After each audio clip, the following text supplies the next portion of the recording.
আসসালামু আলাইকুম, welcome back to my channel. আজকের ভিডিওতে আমি আপনাদের সাথে আলোচনা করব কিভাবে আপনারা ইন্ডিয়াতে প্রাইভেট বিশ্ববিদ্যালয়ে ভর্তি হতে পারেন। খুব সহজেই আপনারা কিছু ধাপের মাধ্যমে খুব অনায়াসেই ইন্ডিয়ার প্রাইভেট বিশ্ববিদ্যালয়গুলোতে ভর্তি হতে পারবেন। যারা এখন আমার চ্যানেলটি সাবস্ক্রাইব করেন অবশ্যই সাবস্ক্রাইব করে আমার পাশে থাকুন। সর্বপ্রথমে যদি আপনারা ব্যাচেলার ডিগ্রিতে ভর্তি হতে চান তো সেই ক্ষেত্রে এসএসসি এবং এইচএসসি দুটো একসাথে রেজাল্ট হতে হবে 50%। তাহলে আপনারা মোটামুটি একটা ভালো ইউনিভার্সিটিতে অ্যাডমিশন নিতে পারবেন। এর পরবর্তীতেই আপনাকে সর্বপ্রথমে লাগবে হচ্ছে আপনার পাসপোর্ট। যদি আপনি পাসপোর্ট না করে থাকেন এখনই করে ফেলবেন, কারণ যদি আপনি চিন্তা করে থাকেন যে হ্যাঁ আপনি ইন্ডিয়াতে ভর্তি হবেন, পরবর্তীতে আপনি অন্যান্য ধাপ করে ফেলেন কিন্তু আপনার পাসপোর্ট এখনো আসলো না এবং পরবর্তীতে ভিসা নিয়ে অনেক প্রসেসিং থাকে, তো সেখানে দেখা যায় যে বাংলাদেশের ক্ষেত্রে 1 থেকে 2 মাস, কারো কারো ক্ষেত্রে অনেক আগেই হয়ে যায়, কিন্তু অনেকের ক্ষেত্রে দেখা যায় যে 1 মাস 1.5 মাসের মতো সময় লাগতে পারে। যার ফলে আপনারা যদি ইউনিভার্সিটিতে সময় মতো না যেতে পারেন তো সেক্ষেত্রে হয়তো বা ব্যাকলগ বা অন্যান্য সমস্যা হতে পারে, সেটা নিয়ে অন্য কোনো ভিডিওতে আলোচনা করব। তো পাসপোর্ট আপনাকে আগে থেকে করে রাখতে হবে। এবারে আসি ভর্তির ক্ষেত্রে আপনাকে সর্বপ্রথম কি করতে হবে। সর্বপ্রথম ধাপে আপনাকে আগে ইউনিভার্সিটি চুজ করতে হবে। ইউনিভার্সিটি চুজ আপনি কিভাবে করবেন? ইউনিভার্সিটি চুজের ক্ষেত্রে আপনি বিভিন্ন সোশ্যাল মিডিয়া মাধ্যমকে ইউজ করতে পারেন, যেমন ইউটিউব, ফেসবুক, ইনস্টাগ্রাম এবং আরও অন্যান্য সাইট যেমন লিঙ্কডইন। আপনি এই সবগুলোতে আপনি চেক করবেন যে আপনি যে ভার্সিটিতে এডমিশন নিতে চাচ্ছেন সেটার ওয়ার্ল্ড র্যাঙ্কিং কত, সেখানের পরিবেশটা কীরকম, স্টুডেন্টদের কীরকমভাবে তারা সহযোগিতা করছে, সেখানের প্লেসমেন্ট কত, তারা বাৎসরিক যে স্টুডেন্টরা পাস হয়ে বেরোচ্ছে তাদের স্যালারি কত দিতে পারছে, তারা মানে ইউনিভার্সিটির মাধ্যমে চাকরি কীরকমভাবে দিচ্ছে বা দেশের বাইরেও কোনো সুযোগ দিচ্ছে কিনা তারা, এই জিনিসগুলো দেখা খুবই গুরুত্বপূর্ণ। হয়তোবা বাংলাদেশের প্রাইভেট বিশ্ববিদ্যালয়গুলোতে হয়তোবা এই জিনিসগুলো অতটা দেখা যায় না, কিন্তু যেহেতু আপনি ইন্ডিয়াতে লেখাপড়া করতে যাবেন অবশ্যই এই জিনিসগুলো দেখবেন, যেগুলো আপনার জন্য খুবই মানে হেল্পফুল হবে ভবিষ্যতের ক্ষেত্রে। তারপর আপনি দেখবেন ওয়ার্ল্ড র্যাঙ্কিং, তারপর আপনি যে সাবজেক্টটা নিয়ে পড়তে চাচ্ছেন সেই সাবজেক্টটার খরচ কেমন, এটা খুবই গুরুত্বপূর্ণ। এক একটা ভার্সিটির খরচ এক এক রকম। দেখা যায় কিছু ইউনিভার্সিটি ওয়ার্ল্ড র্যাঙ্কিংয়ে আগে থাকার কারণে ওগুলার একটু খরচটা বেশি, আবার কিছু কিছু দেখা যায় যে তুলনামূলক একটু ওয়ার্ল্ড র্যাঙ্কিংয়ে কম, কিন্তু সেটার যে খরচটা সেটা দেখা যায় যে মোটামুটি আয়ত্তের মধ্যে। কিন্তু ওভারঅল যদি বলি একজন বাংলাদেশি স্টুডেন্টের জন্য ইন্ডিয়ার আপনি যে কোনো প্রাইভেট ভার্সিটিতে পড়তে যান না কেন সেখানে আপনাকে মোটামুটি একটা ভালো অ্যামাউন্টের স্কলারশিপ দেওয়া হয়, এবং এই যে স্কলারশিপটা এটা কিন্তু আপনার এসএসসি এবং এইচএসসির যে রেজাল্ট সেটার উপর ডিপেন্ড করবে।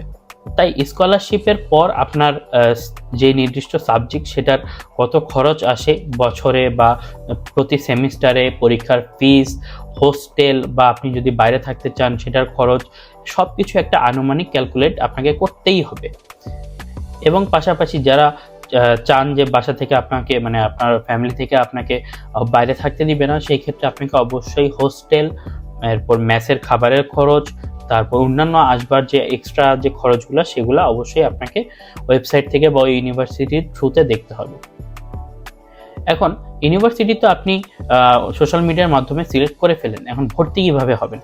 এখন এখানে আসলে অনেকে অনেকভাবে ভর্তি হয়। অনেকভাবে বলতে অনেকে দেখা যায় যে সরাসরি যদি ইন্ডিয়াতে তার কোনো আত্মীয় স্বজন থেকে থাকে বা পরিচিত থেকে থাকে তাহলে সে নিজেই ঘরে বসেই সেই ইউনিভার্সিটিতে যোগাযোগ করে ভর্তির ফর্মটা ফিল আপ করার পর যে টাকা দেওয়ার ক্ষেত্রে তখন তারা সেই আত্মীয় বা পরিচিত যিনি থাকবেন ইন্ডিয়াতে তার মাধ্যমে কিন্তু পেমেন্টটা সে করতে পারে।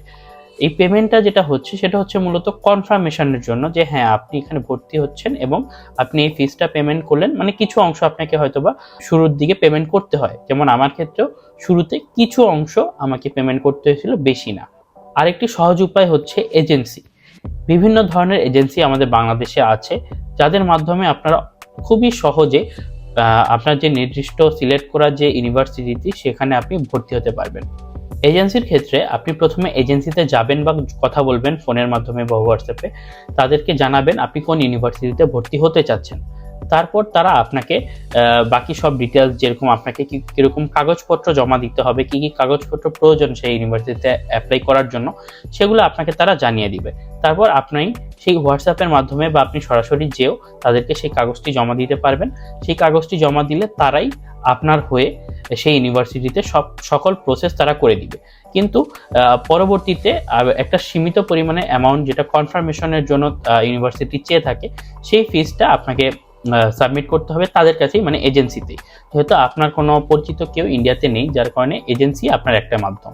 এবং অবশ্যই এজেন্সি এমন কোনো এজেন্সিতে যাবেন বিশ্বস্ত, কারণ দেখা যায় অনেক সময় স্ক্যাম হতে পারে বা অন্যান্য, মানে বলা তো যায় না কখন কার সাথে কোন বিপদ হয়। তো এই জন্য অবশ্যই জেনে বুঝে একটু দেখে শুনে তারপরে এজেন্সি চুজ করবেন। আর যদি এজেন্সির বিষয়ে কোনো হেল্প প্রয়োজন হয় অবশ্যই আমাকে কমেন্ট বক্সে জানাবেন। এবং আরেকটি গুরুত্বপূর্ণ জিনিস হচ্ছে যে ইন্ডিয়াতে ইউনিভার্সিটিতে ভর্তির ক্ষেত্রে এজেন্সি কিন্তু, মানে বাংলাদেশের যে এজেন্সি, সে কিন্তু আপনার থেকে কোনোভাবে কোনো এক্সট্রা চার্জ নিবে না। সাধারণত কোনো এক্সট্রা চার্জ কিন্তু কোনো এজেন্সি নেয় না আমার জানা মতে এখন পর্যন্ত। শুধু আপনাকে যে অ্যামাউন্টটা ইউনিভার্সিটি থেকে পেমেন্ট করতে হবে সেটাই তারা আপনাকে একটা লেটার পাঠানো হবে, সেটার সম্পর্কে আমি একটু পর বলছি। সেই লেটারে আপনাকে একটা অ্যামাউন্ট দেওয়া থাকবে, সেই অ্যামাউন্টে আপনাকে কিন্তু মূলত পেমেন্ট করতে হবে ইন্ডিয়ান রুপিতে। এবং সেই রুপিটা, মানে সেই টাকাটা আপনি কিন্তু এজেন্সিকে দিতে পারেন, তারপর সেই এজেন্সি কিন্তু আপনার হয়ে সেই টাকাটা পাঠিয়ে দিবে। লেটারের যে কথাটা সেটা হচ্ছে যে আপনাকে টোটাল 3টা লেটার দেওয়া হবে। 3টা লেটারের মূলত প্রথমটা হচ্ছে অ্যাডমিশন লেটার, যেখানে আপনার ইউনিভার্সিটি সম্পর্কিত সকল কিছু আপনার ওখানে থাকবে, আপনি সব কিছু ভালোভাবে দেখে পড়ে নেবেন। ওটা আসার পরবর্তীতে আপনাকে আপনার ডকুমেন্টগুলো সাবমিট করতে হবে, এজেন্সি এগুলো সব কিছু করে দিবে।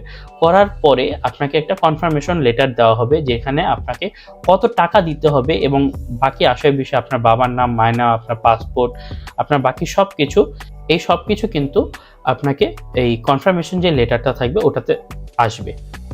তারপর আপনি টাকা জমা দেওয়ার পরে কিছুদিনের পর, হয়তো 2-3 দিন বা যাই হোক, একটা কর্মদিবস আপনাদেরকে বলে দিবে।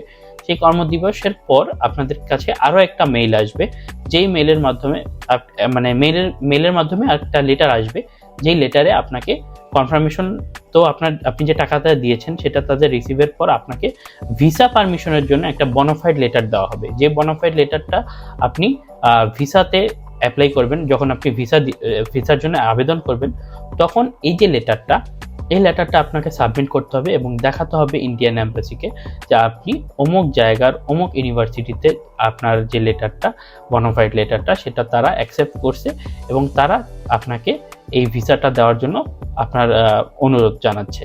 তো পরবর্তীতে আপনি ভিসার জন্য এই যে লেটারগুলো, এটাকে ইউজ করবেন। তারপরই হয়ে গেল আপনার ভিসার জন্য, আপনি ভিসা প্রসেসে চলে গেলেন।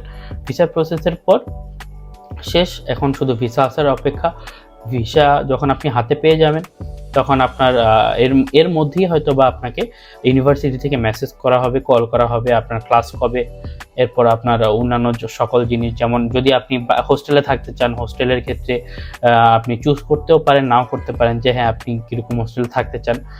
অনেকে দেখা যায় যে 4 সিট হোস্টেল, মানে অনেক ধরনের ক্যাটাগরি আছে, এটা আসলে এই ভিডিওতে বলা ঠিক হবে না। যদি কারো ইনফরমেশন জানার প্রয়োজন থাকে অবশ্যই কমেন্ট করে জানাবেন, আমি অবশ্যই আপনাদেরকে হেল্প করব। এবং যারা ভর্তি সংক্রান্ত এবং কিভাবে কি করবেন সেটা সম্পর্কে আসলে অনেকেই জানেন না বা জিজ্ঞাসা করেন আমাকে, তো সেই জন্য তাদের জন্য আশা করি এই ভিডিওটা হেল্পফুল হবে। খুব সহজে আপনারা করে ফেলতে পারবেন। এবং কাগজপত্রের ক্ষেত্রে আহামরি কোনো কিছুই না, এসএসসি এইচএসসির যে সার্টিফিকেটগুলো, যেরকম আপনার মার্কশিট, তারপর আপনার সার্টিফিকেট, এগুলাই আপনাকে চাইবে। তারপর আপনার জন্ম নিবন্ধনী, এনআইডি কার্ড থাকলে এনআইডি কার্ড, পাসপোর্ট তো অবশ্যই।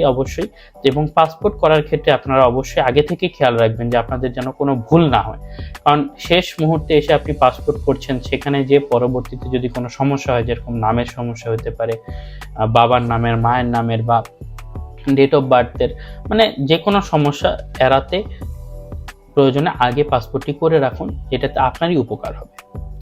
তো আশা করি আপনারা বুঝতে পেরেছেন ইন্ডিয়াতে আপনি খুব সহজে কিভাবে অ্যাডমিশন নিতে পারেন। অনেকে দেখা যায় যে সরাসরি ইন্ডিয়াতে ট্যুরিস্ট ভিসায় যে ইউনিভার্সিটি ঘুরে তারপর ইউনিভার্সিটি ভর্তি হয়, সেটাও আপনি করতে পারেন, কিন্তু সেটাতে দেখা যায় যে একটু টাকা পয়সা খরচ বেশি হয়। কিন্তু যত যাই হোক, ইন্ডিয়াতে এখন যাওয়া আহামরি খরচের কোনো কিছুই না। তো এটা আপনাদের নিজস্ব ডিসিশন যে আপনারা এটা করবেন কিনা।